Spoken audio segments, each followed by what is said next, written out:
Smart FM. Smart Career.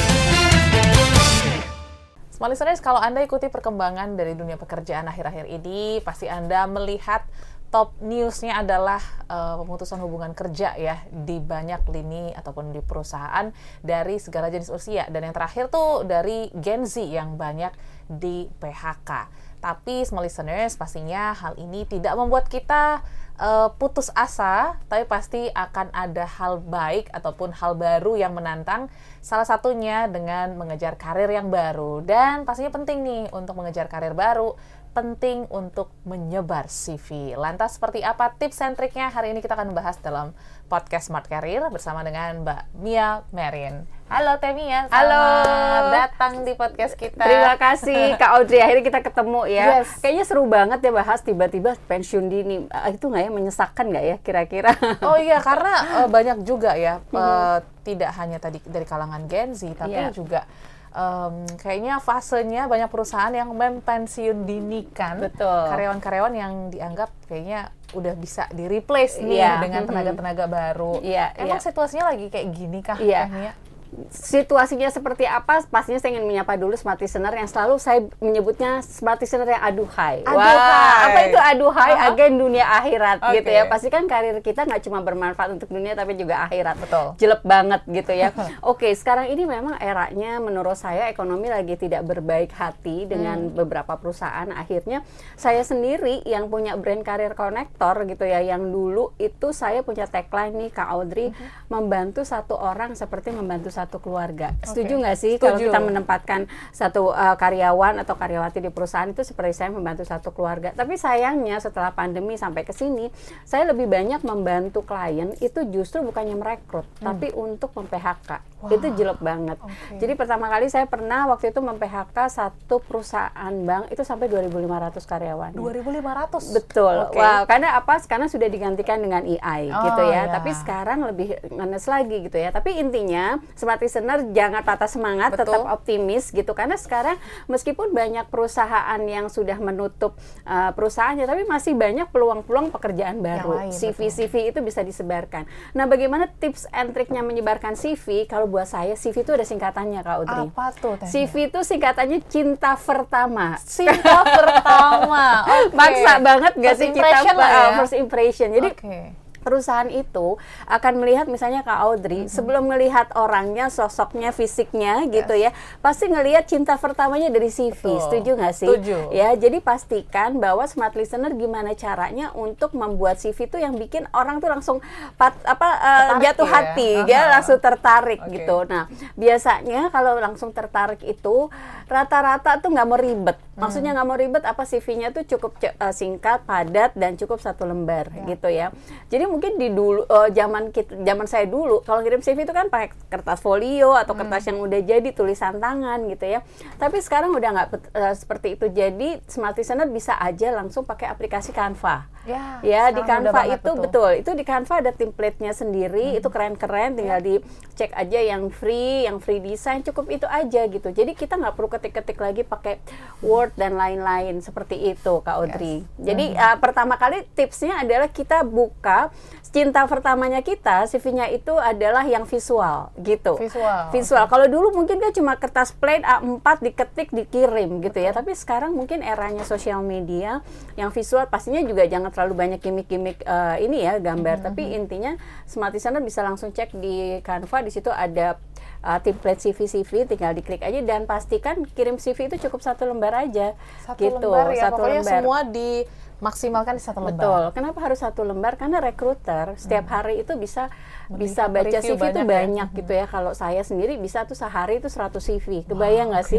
Kalau sampai berlembar-lembar gitu bisa jadi akhirnya cuma melihat di halaman pertamanya aja gitu. Jadi dari situ satu CV itu cukup singkat, padat, dan pastikan di CV itu adalah keterampilannya kita, pengalaman kerja kita gitu. Terus kalaupun pengalaman kerja atau bukan pengalaman kerja, pendidikan ya. Pendidikan itu jangan sampai TK, SD, SMP dimasukin semuanya gitu. Tapi di pendidikan terakhir.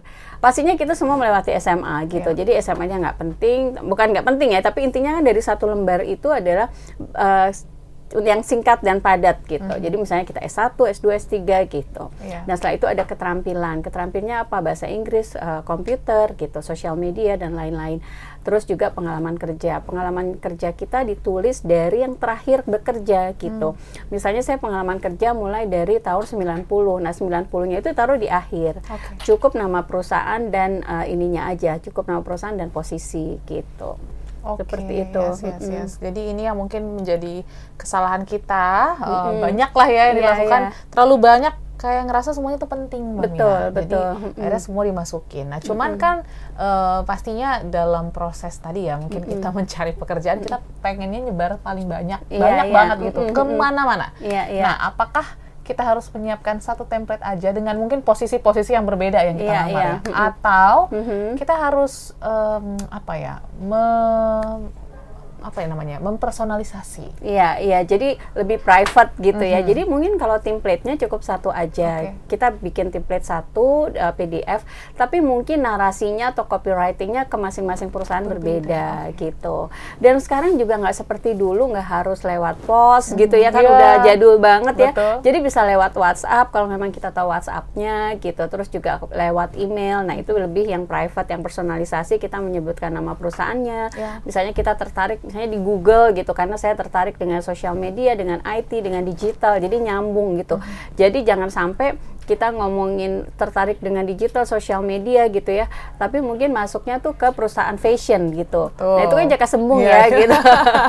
Jadi harus disesuaikan, karena biasanya namanya cinta pertama kali pasti Kak Audrey setuju kita mencari kesamaan. Iya nggak sih? Kalau cinta pertama tuh nyari kesamaan, jadi pastikan pada saat kita melamar, kita coba menyamakan dulu dengan perusahaan yang akan kita apply gitu. Jadi kan biasanya kalau kita melihat sebuah lamaran, itu ada kualifikasi. Nah, kita harus masukkan juga kah kompetensi, atau mungkin kursus, atau mungkin skill-skill yang agak cocok nih terlihatnya nih. Itu jadi kalau untuk rekruter sebenarnya yang utama itu dilihatnya adalah pastinya hard skill dan soft skill. Kalau hard skill itu adalah kita lulusan dari universitas mana, IPK-nya berapa, periode kita kuliah berapa lama gitu. Selanjutnya bicara soft skill. Soft skill-nya misalnya kita punya pengalaman communication skill, organisasi gitu ya.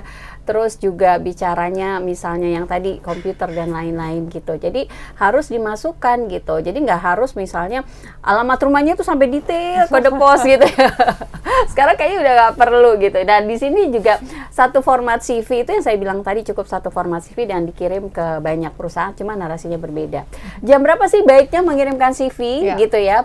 Pastikan mengirimkan CV itu baiknya sebelum makan siang. Karena rekruternya masih fresh gitu ya. Karena kan memang pagi-pagi tuh biasanya kita nge-review CV. Kalau sudah siang itu kan udah mulai ngantuk karena setelah makan siang, apalagi sore udah sisa-sisa tenaga gitu ya. Seperti itu. Terus juga CV ke banyak perusahaan, saya pastikan bahwa ke banyak perusahaan juga harus hati-hati. Karena apa? Kalau misalnya perusahaannya nggak nyaman sama kita, nggak perlu di-apply. Misalnya banyak kita misalnya aku pinginnya kerjanya misalnya di kota besar ya, jangan ngirim ke pertambangan misalnya gitu, karena nantinya kita akan jadi kutu loncat gitu. Diterimanya tapi kita kan kadang kita tuh kalau misalnya kirim CV, mindsetnya adalah yang penting kerja dulu deh, gitu. Ya daripada nganggur gitu. Nah itu menyayangkan karena apa? Nanti track record kita malah nggak bagus, gitu. Karena di dunia rekrutmen itu sekarang sudah gampang kok. Kita bisa nge-track CV satu dan lainnya itu dari sosial media, dari digital atau misalnya ini pernah bekerja di perusahaan A misalnya, terus kita ngecek ke HR di perusahaan A. Oh iya, tapi cuma 3 bulan gitu. Karena mungkin nggak nyaman gitu. Jadi pastikan bahwa kita mengejar CV, menyebar CV kemana-mana. Fokusnya adalah kita memang fokus untuk mengejar karir. Bagaimana kita bisa berkarir di situ, karena loyalitas dari satu CV itu mahal harganya. Gitu. Jadi misalnya ada perusahaan butuh karyawan, pasti requirement-nya adalah minimal pengalaman 2 tahun gitu. Walaupun sekarang Gen Z kayaknya 6 bulan aja udah resign ya. Tapi loyalitas itu mahal sih gitu. Oke. Pastikan bahwa pada saat menyebar CV yang dalam tanda kutip yang gue banget gitu. Oke, tapi menarik nih Temia, karena kan kalau ngomongin apa ya, kebutuhan karir di luar sana banyak yang mencantumkan minimal pengalaman. Iya. Dan mungkin ada satu posisi yang kayak kita ngerasa ini kayaknya cocok banget sama kita, Iya. kompetensi, skill mumpuni, tapi pengalamannya belum cukup. Iya. Gitu. Apakah kita bisa tetap punya peluang untuk mendaftar ke sana atau seperti apa? Pastinya punya peluang, karena bicara pengalaman itu tidak harus ada di organisasi, tidak harus ada di perusahaan. Jadi kalau misalnya smart listener atau Gen Z yang aduh kan saya baru lulus kuliah nggak punya pengalaman, itu terbuka banget, luas banget kalau kita pengalamannya misalnya di organisasi, ikut kepanitiaan ABCD, atau misalnya ikut perusahaan-perusahaan yang free, misalnya MLM, asuransi, mereka punya pelatihan-pelatihan gitu ya, atau apapun lah, banyak sekali, atau misalnya kita ikut komunitas UMKM gitu. Intinya adalah kalau bicara pengalaman itu tidak melibatkan perusahaan, tapi bagaimana mereka berinteraksi gitu. Even misalnya pengalaman di RT RW sebagai pengurus, itu pun udah jadi nilai jual, udah jadi selling point-nya kita gitu. Karena bicara kembali lagi, CV itu cinta pertama. Kalau kita nggak ngapa-ngapain di CV, kayaknya aduh nggak tertarik nih sama orang kayak gini. Iya nggak sih? Tapi kalau banyak aktivitas RT RW misalnya, terus aktivitas di komunitas keagamaan, itu juga bisa nilai jualnya kita gitu. Jadi pengalaman tuh harus digarisbawahi, bukan berarti harus bekerja gitu ya, tapi bagaimana bisa mereka produktif dimanapun tempatnya. Gitu. Jadi jangan berkecil hati untuk teman-teman yang mungkin nggak sesuai requirement, terlebih dari sisi pengalaman. Betul. Jadi jangan sampai smart listener lagi nyebar CV terus mager, nggak ngapa-ngapain ya. Betul. Itu karena mungkin requirement yang cukup sulit dan complicated ya. Betul. Tapi jangan menahan diri untuk tidak menyebar CV. Nah mungkin yang terakhir nih Tania, karena kan pastinya dalam proses penyebaran CV ini tadi kan cinta pertama, ini kan kita butuh sesuatu yang memikat dan menarik. Betul. Gitu ya. Apakah ada sebuah kriteria-kriteria tertentu untuk apa ya, kita bisa membuat statement lah CV kita itu, mungkin dari sisi profilnya kah, skillnya kah, atau apa yang harus di highlight? Oke. Bicara cinta pertama gitu ya. Lebih mudah dimengerti soalnya kalau CV ya. Cinta pertama itu pasti terkait dengan bibit bobot bebet gitu ya.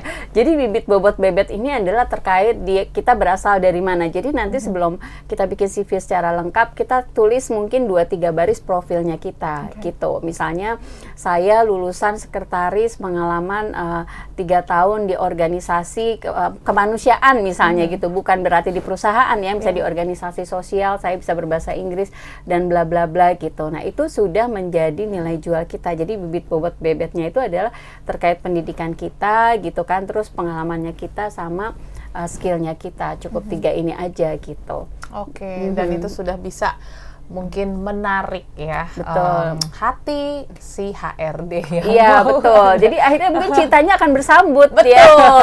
Akan ada pertemuan berikutnya gitu dia. Dan pastinya semoga insight ini bisa memberikan semangat untuk Anda smart listeners yang sedang menyebar CV, sehingga nantinya Anda juga bisa berkarir sesuai dengan apa yang Anda harapkan ya, menjadi cita-cita masing-masing. So, thank you Temia. Terima kasih Kak Audrey. Insight-nya pada kesempatan kali ini, dan smart listeners pastikan Anda tunggu episode lainnya bersama dengan Temia dalam podcast Smart Career. Sampai jumpa. Smart FM. Smart Career. Make your future better.